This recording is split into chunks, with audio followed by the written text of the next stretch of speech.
I do not do well with rejection. This is one of the reasons I'm a horrible salesperson because in honest, the well, I would make a horrible salesperson because I don't want I just hate feeling rejected. And if you don't want what I'm selling, I feel rejected, and it gets worse. There are times when I should promote my my work, the things I do.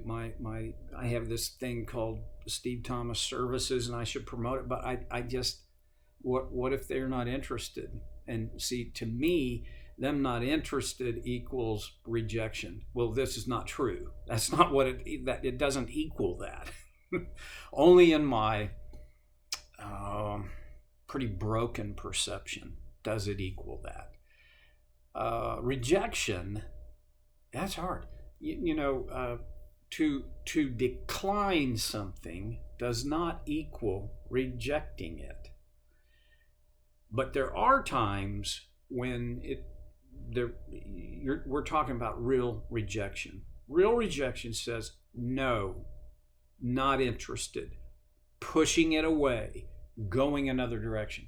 Well, in 1 Timothy, where we've been looking, Timothy 1, 1 Timothy 1, and looking at verses 18 and 19, we're going to read it again just to make sure we set it in context. Timothy, my son, I am giving you this command in keeping with the prophecies once made about you, so that by recalling them, you may fight the battle well, holding on to faith and a good conscience, which some have rejected, and so have suffered shipwreck with regard to their faith.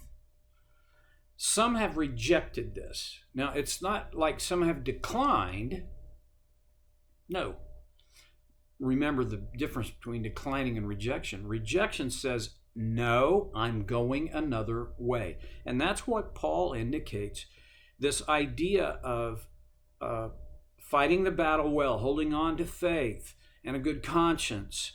That process, that line of thought was rejected by some.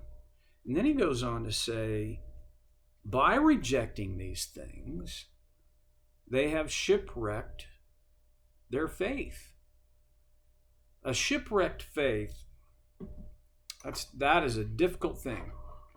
And it's not a small thing. It's not like, a term I have become familiar with that I've read it a bunch of times, and sometimes Christian psychologists use it, philosophers use it, theologians use it, a crisis of faith.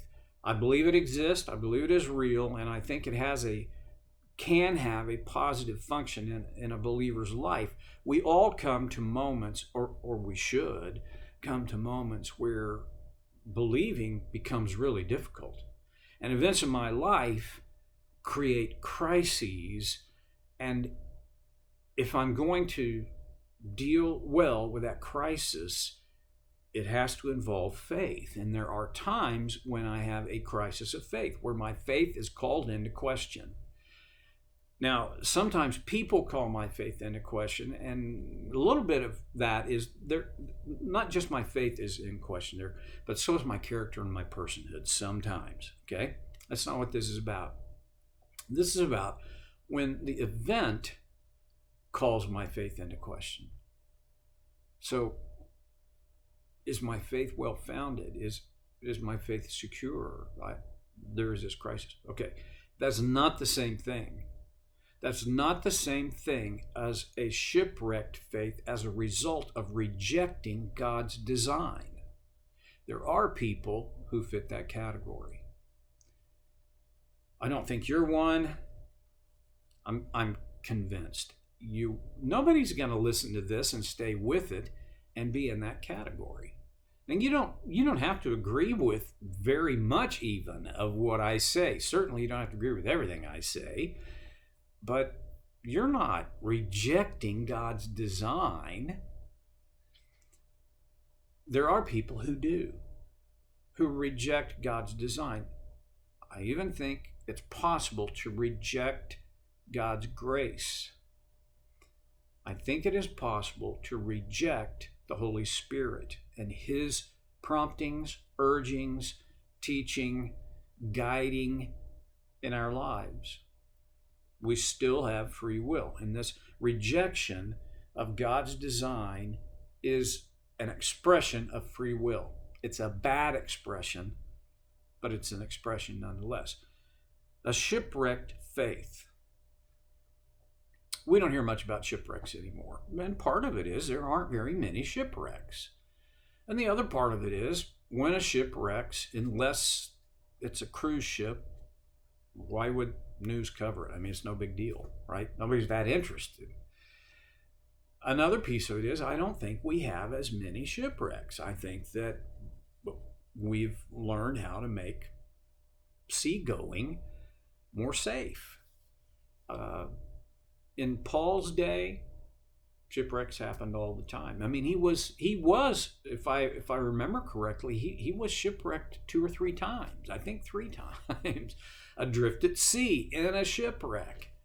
This is not like, boy, we took on some water, but the bilge pump took care of it. This is not like, boy, that motor just never did work right. It's not like, oh, we ran out of gas out on the lake. No, this is shipwrecked. And what happens to with shipwreck, what happens to the ship is that it's at the bottom of the sea or the body of water, wherever it is.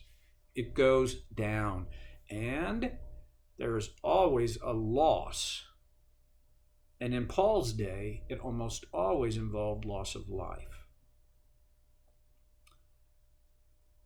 Paul says when people reject God's design, and I know I'm paraphrasing what he has said, but I think it's legitimate. When people reject God's design, they set themselves up for a shipwreck with regard to their faith.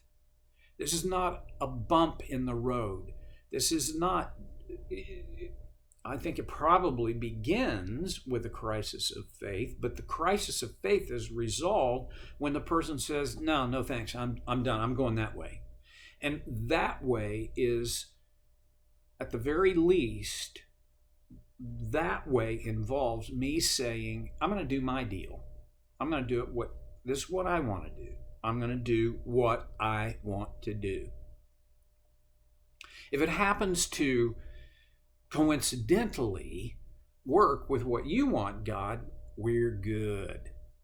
But if it comes to the choice between what I am convinced is God's design and what I want, then I'm going with what I want. That is a route, that is a system of thinking that results in shipwrecked faith. Shipwrecked faith,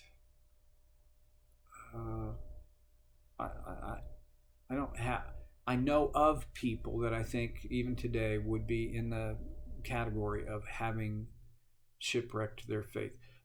Read about it often that there are celebrities who grew up Christians and claim to be Christians, and then they decided, I'm not a Christian. I'm going to do something else. And you can find those people on YouTube, Facebook, Twitter, Instagram, whatever. I mean, they're out there. I don't know them personally, and I'm pretty sure you don't know them personally. But there are those people. Right now in my life, I don't have anybody in my life that I would say they have shipwrecked their faith. I do know there are people in my life who are struggling in their faith. That's not the same thing. Rejecting God's design results suffering. That's what he said, which some have rejected and so have suffered shipwreck with regard to the faith. There is a suffering of shipwreck because shipwreck is not a small, we'll figure it out. We'll get past it. No. It's serious. All right. And he goes on to say, among them are Hymenaeus and Alexander. He calls out 2 men. These are masculine names. We can assume they're men. Hymenaeus pops up one other place in the New Testament, in 2 Timothy. And I'm going to read to you what Paul wrote in 2 Timothy about Hymenaeus, if I can find it here. Here we go.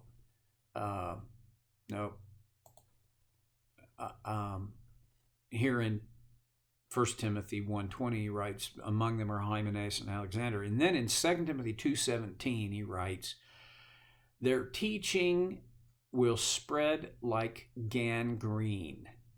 Now, you think about in ancient times, even today, gangrene is way serious as a medical condition. But at least we have some antibiotics and antiseptics that can be applied to it, right? There are medical treatments. That was not the case in ancient times. In Paul's day, gangrene was a death sentence. And so he's talking about the teachings, these poisonous teachings, and he says, among them are Hymenaeus and Philetus. Okay. Now we got another guy in the picture, Philetus. We'll come to that when we get into 2 Peter. We'll look at him. But Hymenaeus right now, that's basically all we know, because that's the only time. Those two places in 1 and 2 Timothy, that's the only time really Hymenaeus, his name is mentioned. Golly, to be mentioned in that way, that's a, boy, what a bite. Well, Hymenaeus and Alexander fit in this category of people whose faith had been shipwrecked. At sea, in the literal sense, a shipwreck was mainly an accident. I suppose there may have been times in a military maneuver where it was best to send your boat to the bottom as a somehow a defensive strategy so that the enemy won't get your weapons or your equipment or whatever. But you know what? In commercial sailing, you just would never have intentionally shipwrecked your ship. This was not done intentionally in the real world, right? In the world of water and boats. It was always an accident. When Paul points at Alexander and Hymenaeus, he is not talking about accidental. You see, nobody shipwrecks their faith accidentally.